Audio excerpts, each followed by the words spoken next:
everybody uncomfortable. And I just want to say, y'all are way more rude in second service. I almost didn't get my phone back because this lady thought I was trying to get a seat, and she was letting me know it ain't no more seats in this row. She was not playing. She said it 3 or 4 times. She kept pointing. She said, ain't no seats. Me and the guy was dying laughing because she was saving her. It's baptismal day. So I'm sure she was saving her seats for a grandchild or whatever. That was hilarious. They did not want to let me in that row. I was like, no, I'm pointing at the row or whatever. She like, this is taken. Nobody can see. I'm holding this. I told her I was just there for my phone and stuff. They found it. I was like, yeah, if you wasn't getting up off that seat though. One church service was great today. I like the nation. It was a link, a promise from God. Execute that promise. It's supposed to be more so trust than doing what you can do. So I'm guessing you will have a clear idea of what the promise is, but instead of letting it happen the God way, you do what you can. The example being Hagar promised something. So what did he do? He humaned it up. I wouldn't prescribe that for nobody.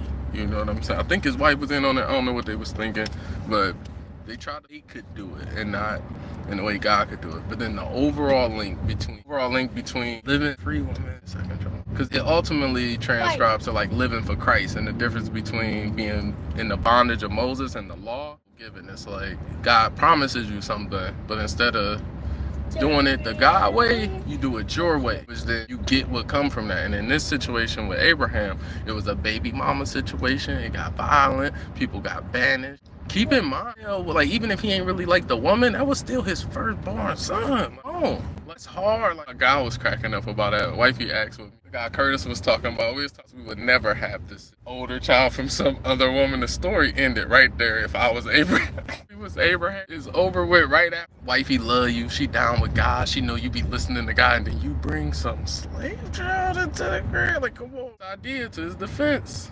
That's how I said. Ain't what God said. I just think it's you know what? It's kind of like another Adam and Eve situation. It is. I was thinking that. Like the woman said that he should have stood up and been like, nope, they were gonna wait on God, but he didn't. Yeah, what up, Turbo Drifter? Hit the like button. Yo, share this for me. To you from Scripture. Sorry, y'all had to give y'all how rude. Yeah, I hope Pastor Greg don't see y'all was seats early. I'm telling you, y'all ain't had no marker down on the seat or nothing. It was just like these takes used. But yeah, I did like the overall promises, the way, and it's scary because you know he's terrified. He believed what God had for him, but the evidence was like, I'm old, my lady old. Like the service, we had guests, had sister-in-law in the house.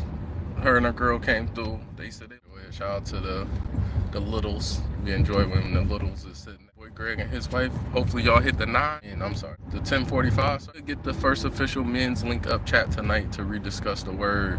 It's been real healthy. It's been everybody who's been tuning in. Something from the service? Liked or anything you keep? Okay. What you got, Miles? How was kids' church? I don't have to hand you the. Very great. I think I prefer Maple Church.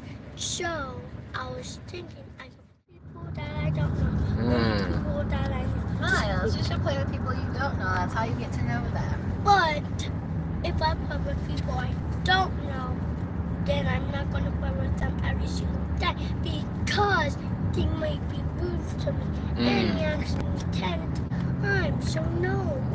Well, yes, if they're rude to you, then stay away from them. And they all. It's because you're a cool dude, Mom. Bust through the cone. Try to time it up with traffic where you can, it'll be clear. Section part. Freeway change that they did on, what's the street? Airport, right? Oh. Over the yellow. They need to get a one church cop. Yeah, they need to get a one church cop for down here. Are you still recording? Yeah.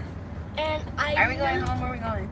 I want 5 guys. Lauren doesn't like 5 guys. Lauren doesn't. You want Paul?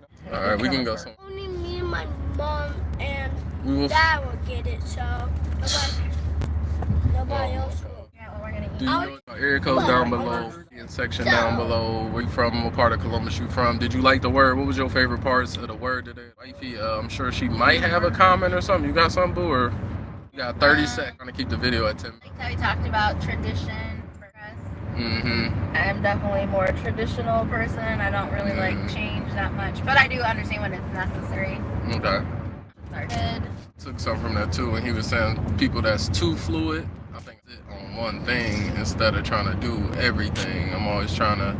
But I like that, like you said, like think about why are you holding on to that? Yeah. Like, is there a reason why you're holding on to that tradition and not wanting to change? And is it a godly reason or is it just like a you thing? Mm-hmm. And then thinking ahead, like I think a lot of times, like sit and like wait, like okay, well, what's gonna happen? Or you know what I mean? Like sometimes we do jump on stuff too quickly, or just do it because everybody else is balanced, and then just taking that to the end when he was talking about the promises of God. Like that. That part too. In different places, even like when I play sports, like at one point you might be the top dog, but like once you go to a different lane or a different space, like you might be the lowest on that totem pole. And I think in order to the guide, rule book, ethics, and stuff, until you can obtain a leadership position. So I tend to, if I'm not the leader in the position, I tend to just fall back unless leader, like because I'm used to doing that, don't mean I'm about to just volunteer for it. Like I really be like seeing if God want me to intervene or not, or am I supposed to just observe or watch this? It happens to me at work a lot. You know, I'm not the one who broke the huddle and gave the directions we need to do. You was in the huddle, right? You got the play. Maybe you want to switch the play and get me to. So, but yeah, I really like the service. Check it out. It's called Hitler, man. Why are you asking me about Hitler? Yeah, tune in. The service probably about to get to preaching on the second service, and third service is at 11:30. Check it out. Great work. 12:30. Sorry. Check it out. Don't early. They ain't gonna run out of coffee or lemonade, but.